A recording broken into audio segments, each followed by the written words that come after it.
welcome everybody to Bitesize CPD this morning, and this one is all about raising your profile and being less agreeable, because it can be really difficult in schools, can't it, to get yourself heard in a sea of difficulties in the Senko role, particularly as you are the only person. So I'm just going to look at my time on my watch and check that yeah, I'm not going to run over 20 minutes. Okay. All right, let's just move on to the next slide. So nice to meet you. If you haven't met me before, if you have, you just have to have a little nap for this bit. So these are the sorts of things that I get up to. I'm also in school 1 day a week this year because I was out of school for a year, but I really missed it. So I've got a perfect little 1 day a week Senko job to keep my hand in with Senkoing, and it just means that I can be part of a school community again, which is really nice. Although I'm also finding that my 1 day a week is leaking into the other days, of course, because there's always more to be done, but that's fine as well, as long as it doesn't take over. So I need to make sure I set my own boundaries as well, which can be quite a challenge. So I do quite a few things, such as the new Senko training, work for teacher toolkit, etc. And yeah, I've been taking on a few mats as well recently to undertake their Senko training as well. So it's all been good fun so far. And generally, my main aim is really to have a kind of a top-down and a bottom-up approach. So I've got the lobster here because it's like a pincer movement. So top-down, I'm really kind of hoping to hit sort of organisations and head teachers and CEOs, etc., just to get kind of the view of wellbeing, teacher wellbeing and Senko wellbeing, that it needs to be from the top down. It needs to be led from the top, and also empowering from the bottom up, so individual school staff to empower themselves to make positive choices about their work-life balances. And of course, as we know, that if we've got happy staff and then the children are happy, and then children automatically have good or better outcomes if those things are in place. So it's doubly important that we actually get to the core of the issues rather than have kind of a sticking plaster approach that some schools seem to have, particularly if the head teacher's more worried about Ofsted than they are about the children, which happens in some cases. Right, so Senkos are superheroes, and I often say that they're like staff in a theatre. So they do the lighting and they do the stage props, and no one ever notices they're there unless there's a problem, and then you're the first person in the firing line, really. So I wonder in your setting whether you suffer from any of these symptoms. So maybe your head teacher or leadership team haven't really got much of a clue what you do. Your colleagues in class can't really understand why you're so busy and wonder what you're doing in your office all day. Parents of children can't understand why their child isn't getting any help despite having a diagnosis. Parents of children with EHCPs can't understand why there's no adult Velcro to them. And now they've got this golden ticket. They don't really understand what this translates to in real life. Post-pandemic SEND register has got larger, of course. Pupil wellbeing at an all-time low, of course, with those difficulties with the link up with the NHS as well. Your LEA writes ridiculous statements on the HCPs, and they seem to think that mainstream is suitable for everyone because of the shortage, etc., in specialist education. And of course, you haven't managed to find an EP for quite some time. And regardless of how much you work, your work is never done. So I've got some ways of raising your profile in school. So all of those things, oh dear. I think in many ways, for me, if your leadership team are on side with you, then that's at least you've got some solidarity there, because I think that some of the schools I've worked in where I've been happy, it's where the leadership team have got really on board with inclusion and really respect my role, and where I haven't been happy is where that hasn't happened. So yeah, I think that's kind of a key thing, really. So in order for your colleagues to start appreciating you and how much is on your plate, then if you make a list of all the tasks that you complete on a daily and weekly and monthly basis, etc., and all the things that you do at home and stuff like that, and if you think that a child is spending a significant amount of time with you, for example, due to difficulties in class, and you've got that child that comes in first thing in the morning and cries for the first half an hour, who ends up at your doorstep as well, all these extras just result in you being further behind with what you're you're doing. So, writing an approximate time for all those things like EHCP writing that take a long time. I've been told before that maybe I should be able to bang one out in an hour. No, I think it's taken me probably on average about maybe 10 hours to write a good quality EHCP application in order to get it through. So it can be quite difficult, but if you write everything down and share it with staff, it might be quite interesting for them to see what you have to deal with on a daily basis that they might not necessarily understand. The timetabling as well. So in previous roles, my day when I started Senkoing seemed a really haphazard and unstrategic at times, and actually quite often is still like that, to be honest. So I might finish a third of a job before firefighting something else. So combating this, I kind of print out a timetable on a Monday and with what I plan to do for the week, and then I annotate it on top with a different color with what actually happened.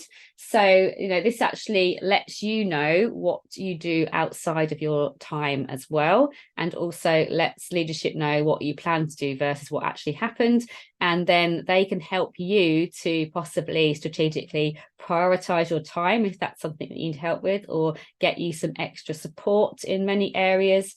So lots can be done there. And I think sometimes we lie to ourselves about how much work we do at home. I know I do. I'm like, I actually enjoy my work, so I'm going to do some more of it. But it's just not a healthy thing to be when you're up at midnight still making activity sheets, etc. So I've definitely lied to myself over the years about how much work I actually do at home. So seeking support as well, it is really tempting just to get on with it when your day job leaks into your evenings and weekends. And quite often I find that this is things without deadlines, such as those applications that kind of go unwritten.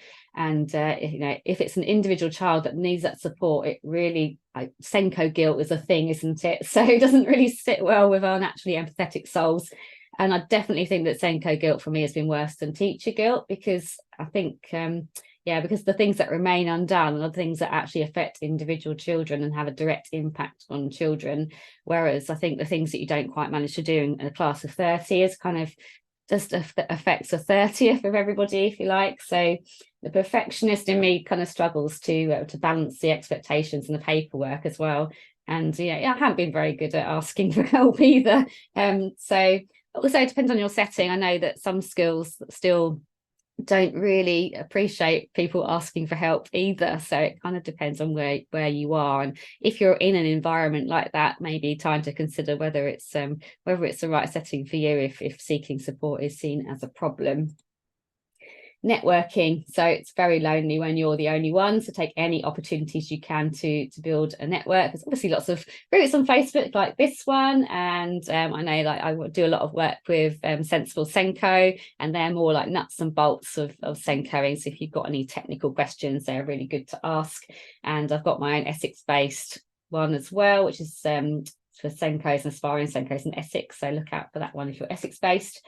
So if you can network with schools up the road as well, create your own cluster.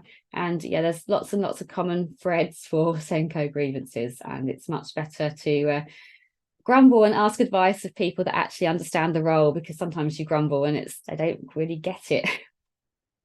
So also parental communication. So I would say get in first with the parental communication. So I haven't always managed to do this, and I hear on lots of parent forums and the work I do freelance with parents, they say, oh, Senko hasn't got back to me, etc. And it's really quick for a difficult parent to go over your head and then complain straight ahead sometimes. So if there's an email, I say, I always have at the bottom of my email signature, these are my days, it might take longer to get back to you. And I'll always try and sort of write on there, I can't get back to you today, but maybe I can do it in sort of 48 hours or something like that, just so that there's actually some communication. I've had some difficulty with my daughter's school communication as well, because they didn't do that. They basically just left it and didn't get anything for a week. And if they'd have just said, we can't sort it right now, we'll come back to you next week, and that would have been enough to keep me happy. So so that's a good thing there about getting in early with the communication. And I think post-lockdown, a good thing that came out of that for me is that I had really good experiences talking to parents and just finding out a little bit more about their context and their lives, which I didn't know before. So actually taking more time to talk to parents. They come and talk to you as more of a friend rather than Senko, which can be helpful with those relationships really when you want anything from them. So the post-lockdown parental communication, I try to keep it up. And training, of course. So you are a generalist. So when it comes to niche SEND needs, you can't be expected to know all the answers to every rare condition that comes across your desk. And you need support and training as well. We do have specialist teachers in Essex for some areas, but we have very little support sometimes. So, you need to request training if it's needed for specific areas, see what your local offers. And if staff are well trained, they'll need you less. And of course, there's lots and lots of stuff on YouTube, but sometimes it can be quite difficult to know what is high quality training and what isn't as well. Class teacher responsibilities, it's quite often left to the Senko to be the miracle worker for what is actually the class teacher's remit. So raising your profile in staff meetings by using the code of practice is a great idea, just to highlight that every teacher is a teacher of SEND, as well as all the other things that should be addressed in class, like high quality teaching. So it's quite useful to have an initial concern form, which the idea being that you don't even have to go to look at a child unless the class teacher has shown that they've put the strategies in that they need to, such as a safe space, such as the brain break. So whatever that individual child needs as part of high quality teaching, that should all be in place before they come to you. So that should be standard practice across your school ideally, as well as that scaffolding and adaptation. And then hopefully that will alleviate some of the issues before they start. Working in your own time, yes, we all do it. And yeah, I've worked till midnight. I've been in the situation where I've had my daughter trying to escape her bedroom and scared stair gates up, and I'm like putting her back to bed and then getting her back on my laptop, and it's just not ideal really.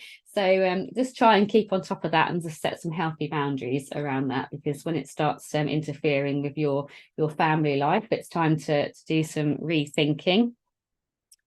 And yeah, looking after your own well-being. So sometimes actually line managers don't really care much about your well-being, depending on your setting, and they just worrying about getting their work done, etc. And I've seen perfectly lovely teachers go up the ranks and turn into really difficult sort of assistant deputy heads, etc., because like something has happened to them in the time that they've been in education, and all the pressures from the top are really kind of making them less empathetic people. So no one else is really going to look after your well-being except for you. So just bear that in mind.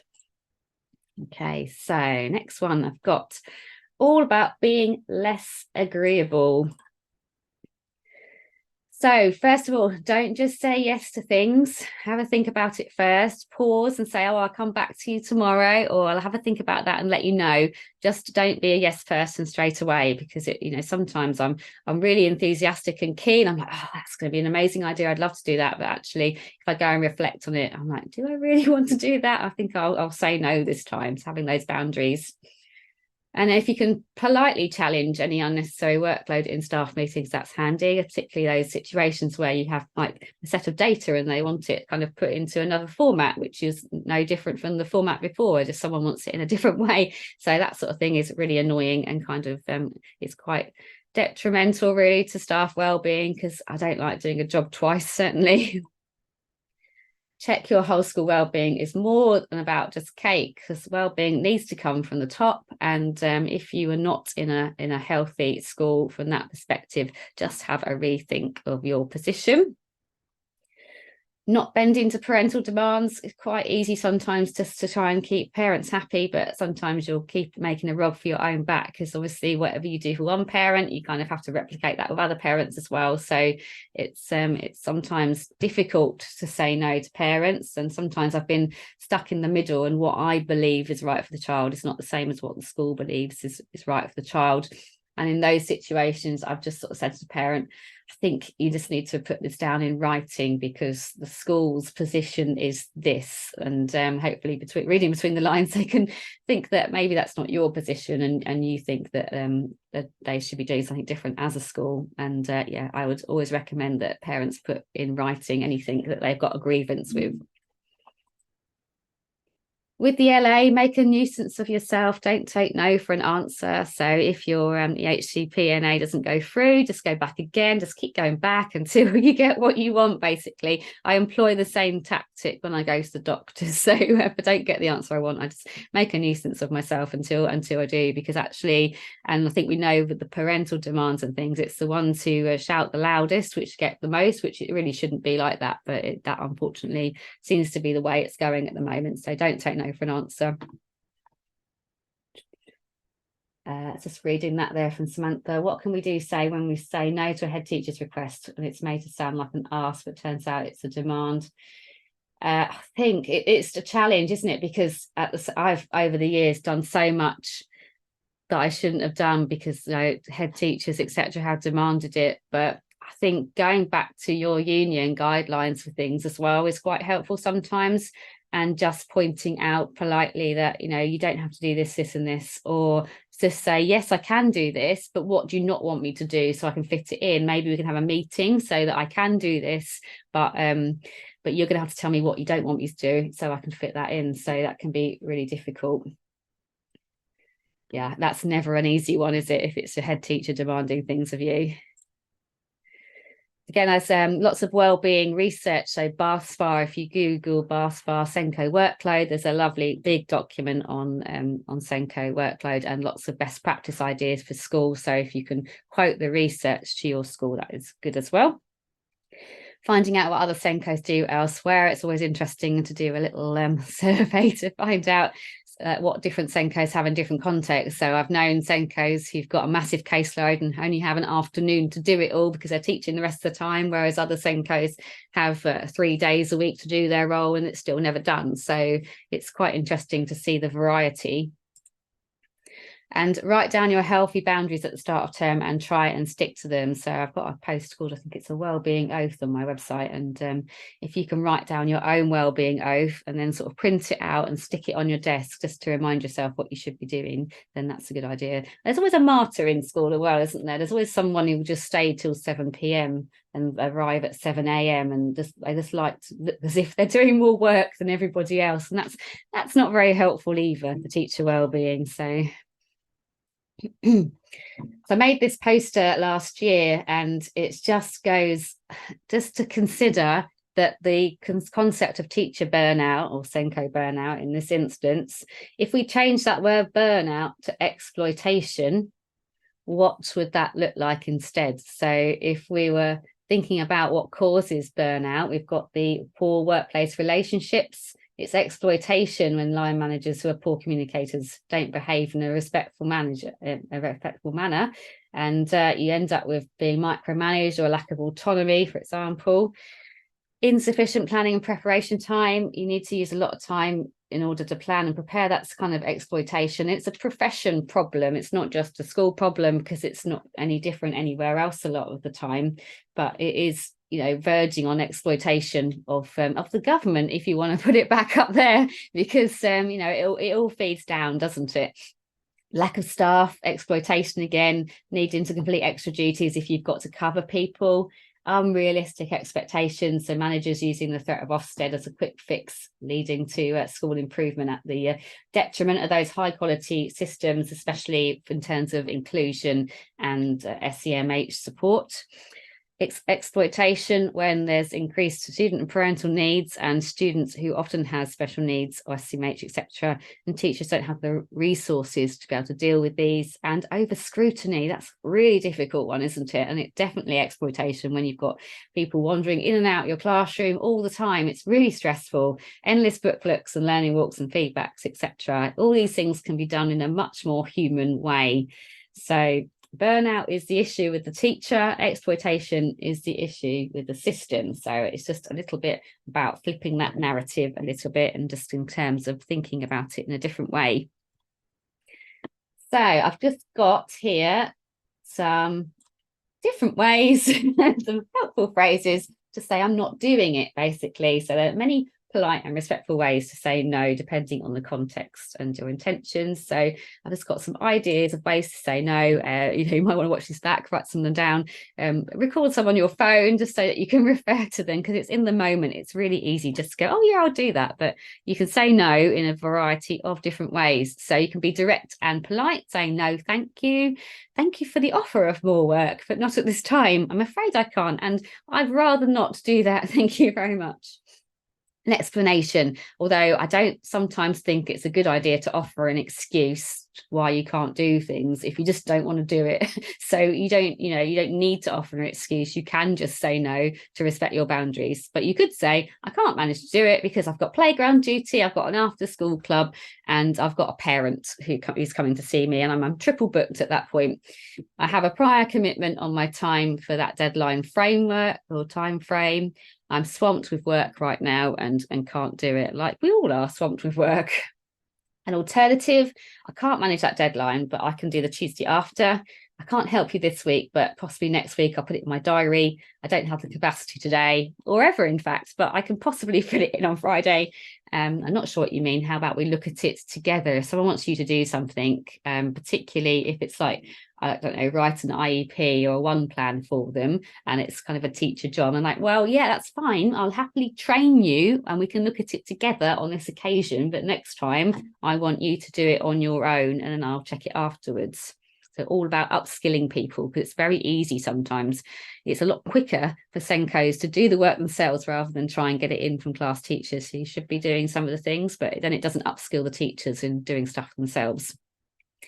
So express regret. I wish I could, but I can't. I'm sorry, I have to decline. It's unfortunate, but I have to say no. But at the same time, there's no need to apologise, because, these are your healthy boundaries. You don't have to apologise for those. Use humour. As much as I'd love to wave my magic wand, it's off work with stress. And did you have the number for the self-cloning procedure? And do you think the NHS wait time will fit with your deadline? Because clearly, it's not going to happen. Firm and clear, I must decline. I cannot say yes. I had to be honest and say no. And thank you for thinking of me, but I'll have to say no on this occasion. I'm grateful for the offer of more work, but I'll have to say no. And of course, again, as you were saying, it's really difficult if it's your head teacher asking for these things, because it's, you're only, if you're directed by somebody above you, there's only so much no you can say. But again, you just need to refer to sort of guidelines in terms of directed time, etc., teacher conditions, and also union guidance if you're asked too much. Setting your own boundaries. I'm trying to prioritize my time, so I can't commit to this right now. Maybe I never will. I've decided to limit my involvement in additional projects, like if you're asked to do a club, for example, and you're not paid extra for that, when you're not provided with the correct release time to complete them effectively, because there's no point doing anything, badly, is there? You want to do it well or not at all.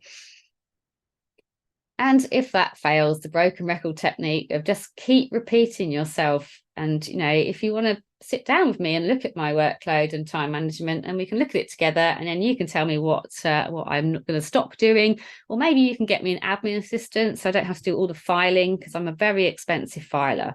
So there's just a few ideas there of what you could say instead. Okay, how are we doing for time? I think we're almost there, aren't we?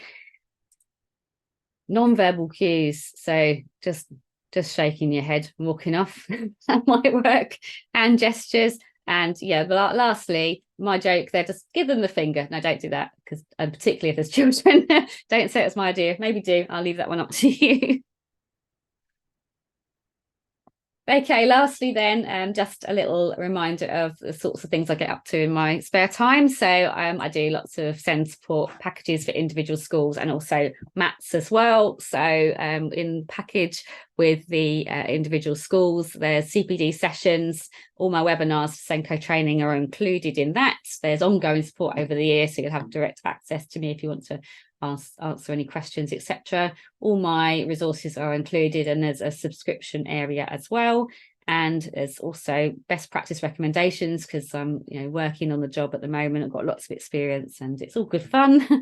And my company of one is going to stay nice and small. So I don't want to take on loads and loads and loads of people necessarily. So I just do a limited amount each year just to keep the quality up, because I can't clone myself, unfortunately. So if you're interested in that, have a little look on my website. And yeah, there's an early bird price as well, and a special extra £10 off for Sweary Senko people if you use that code, and that's just in my shop.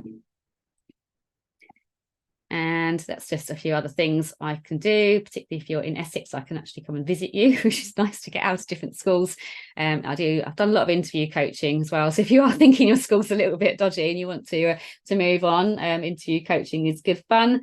And yeah, I've supported schools with nurture provisions and a few other things. There we go. That's my interview coaching bits and pieces as well. So there we go. Feel free to stay for some questions and answers, and thank you for coming.